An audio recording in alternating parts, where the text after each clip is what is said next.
একটা কথা বলি মাজারের ফকির এবং খাদেম ভাইদের উদ্দেশ্যে, সেটা হচ্ছে আমরা বদরের প্রান্তের কথা তো সবাই জানেন। বদরের প্রান্তর যেখানে প্রথম যুদ্ধ হয়েছিল ইসলামের, মনে আছে আপনাদের? ইতিহাস সবাই জানেন।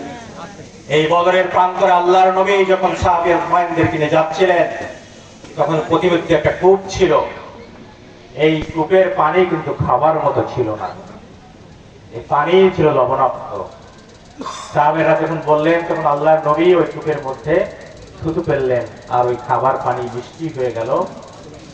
আমরা যখন ওই কূপকে সফর করতে গেলাম, তখন আমাদেরকে সতর্ক করা হলো, ভুলেও কিন্তু এই কূপের পানি শেফা হিসেবে খাওয়া যাবে না, গুনাহ হবে, শিরক হবে।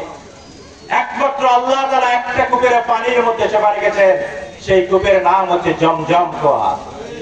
কেউ যদি দিঘির পানি শেফা হিসেবে খায়, গোসল করে, সেটা শিরক হবে, সেটা গ্রহণযোগ্য হবে না।